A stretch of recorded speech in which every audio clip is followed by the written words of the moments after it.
Leçon 8. La prière dans une nouvelle dimension. Écriture 1 Corinthiens 14, versets 2, 4 et 18. Vérité fondamentale. Lorsque nous prions dans l'esprit, notre esprit n'est pas limité par les contingences humaines. Certains demandent « À quoi sert-il de parler en langue ?» Il y a également ceux qui ont été baptisés dans le Saint-Esprit et qui ont parlé en langue, mais qui ne voient aucune raison de continuer à parler en langue dans leur vie de prière quotidienne. Il est évident que Dieu considère la prière en langue comme très importante, puisqu'il a conduit l'apôtre Paul à y consacrer un chapitre entier de la Bible, 1 Corinthiens 14. Bien que tout le monde soit d'accord sur l'importance primordiale de la prière, où trouve-t-on dans la Bible un chapitre entier sur la prière ? Le paiement des dîmes et des offrandes est aussi vital, car il ne serait pas possible de continuer l'œuvre de Dieu sans argent. Mais la parole de Dieu contient-elle un chapitre entier sur ce sujet ? Le baptême d'eau est également important, mais une fois de plus, il n'y a pas de chapitre entier consacré à ce sujet. Je voudrais souligner que Dieu n'inclut pas de choses vaines dans sa parole. Il n'a pas rempli la Bible d'affirmations inutiles. Les enseignements sur le parler en langue sont vitaux et nécessaires à tout chrétien qui veut vivre dans la victoire.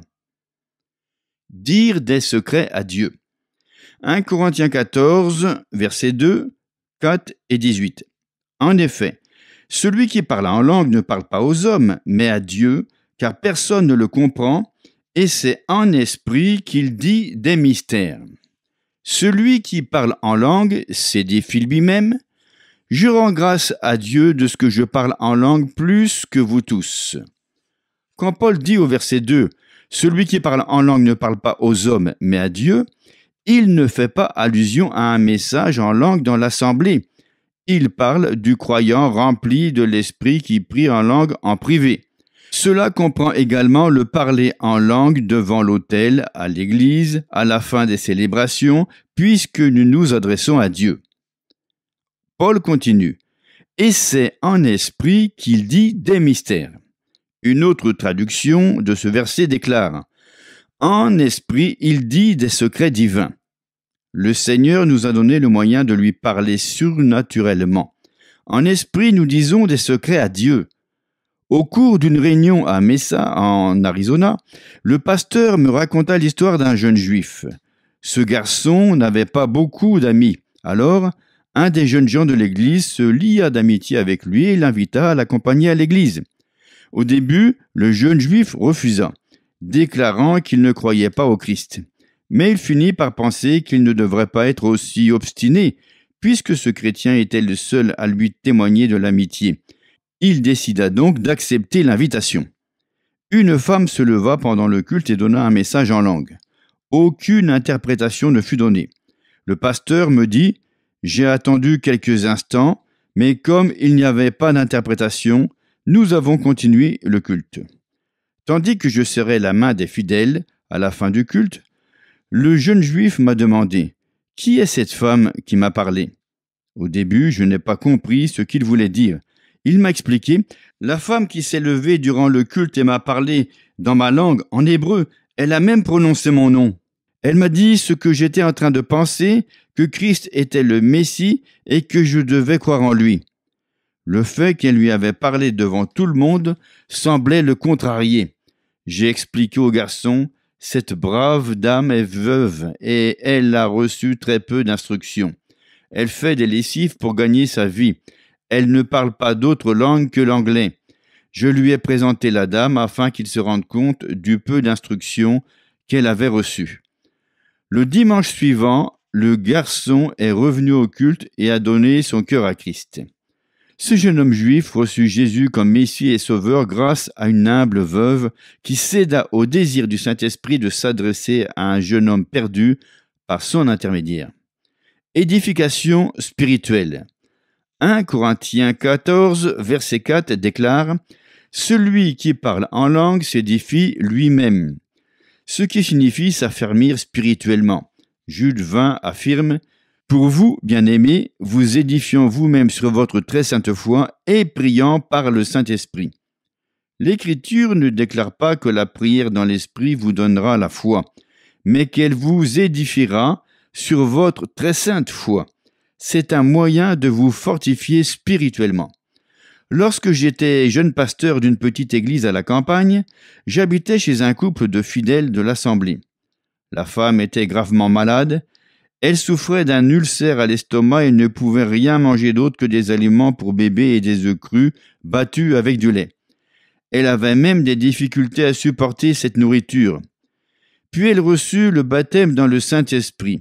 Je n'étais pas là, mais elle me raconta son expérience du baptême dans l'Esprit Saint et dut parler en langue. Personne ne lui avait imposé les mains pour la guérison, mais dès qu'elle fut remplie du Saint-Esprit, elle fut instantanément guérie et put manger tout ce qu'elle voulait. Je ne vois pas pourquoi on critiquerait une expérience qui apporte guérison et bénédiction. Cette femme était croyante, une merveilleuse fille de Dieu, une chrétienne dévouée. En priant en langue, elle s'édifia elle-même sur sa très sainte foi, et sa foi commença à être efficace. Que de fois j'ai été témoin de cela. J'ai connu des personnes atteintes de maladies incurables qui ont reçu le baptême du Saint-Esprit, ont parlé en langue et ont été guéris instantanément.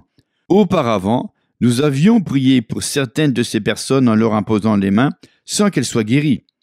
Nous savons que le parler en langue revigore spirituellement les gens. Il les édifie et les renforce. Nouvelle dimension dans la louange. Le parler en langue est un moyen d'exalter Dieu. Nous lisons dans Actes 10, 46, au sujet de Corneille et de sa famille, car ils les entendirent parler en langue et glorifier Dieu. J'ai exercé mon ministère pendant plusieurs années avant de recevoir le baptême du Saint-Esprit. Je passais des moments merveilleux dans la prière, mais bien des fois, je quittais mon lieu de prière déçu, bien que béni. J'avais l'impression que quelque chose me manquait. J'essayais de dire à Dieu combien je l'aimais, en me servant de tous les adjectifs les plus beaux que je connaissais. J'épuisais tout mon vocabulaire. Pourtant, dans mon esprit, je sentais que je n'avais pas dit ce que je voulais exprimer. C'était mon esprit qui voulait prier indépendamment de mon intelligence. Car si je prie dans une langue inconnue, mon esprit prie, mais mon intelligence demeure stérile. 1 Corinthiens 14, verset 14. Après mon baptême dans le Saint-Esprit, tout cela changea. Maintenant, je communique avec Dieu dans une nouvelle dimension. Mon esprit n'est plus lié par un vocabulaire terrestre. Il peut s'élever au-delà des limites du langage humain. Grâce à la présence du Saint-Esprit en moi, mon esprit peut exprimer ce qu'il veut. Je suis loin de pouvoir évaluer l'impact de la prière en langue dans ma vie. Pendant de nombreuses années, j'ai travaillé sur le champ de mission et me suis souvent absenté de la maison pour de longues périodes. À maintes reprises, l'Esprit Saint m'a averti des besoins dans ma famille. Il m'a réveillé dans la nuit m'incitant à prier pour un problème qui se posait chez moi. Aussitôt, je me mettais à prier en disant « Je ne sais pas ce qui cloche, je ne connais pas non plus l'origine du problème, mais tu es omniscient. » Peu importait la situation, je demandais à mon assistant, le Saint-Esprit en moi, de me diriger dans la prière, puis je commençais à prier en langue. Il m'est arrivé de prier jusqu'à 6 heures d'affilée en langue. Bien des fois, le Seigneur m'a fait connaître pourquoi je priais et m'a montré la réponse. De toute façon, je savais que je priais comme il convenait et, quelques jours plus tard, je voyais l'exaucement. La prière dans l'esprit m'a comblé de tant de bénédictions que j'aimerais encourager tous les chrétiens à l'intégrer dans leur vie de prière. Je voudrais que vous connaissiez la joie de communier avec le Seigneur par l'Esprit Saint. Permettez au Saint-Esprit de vous aider dans la prière. Je vous invite à entrer dans la présence de Dieu et à communiquer surnaturellement avec lui. Le Seigneur tient à vous bénir bien davantage. Il veut établir une meilleure communication avec vous. Texte à apprendre par cœur. Car si je prie dans une langue inconnue, mon esprit est en prière. 1 Corinthiens 14, verset 14. Pensez à vous abonner et à partager avec votre entourage le chapitre de ce livre sur la prière.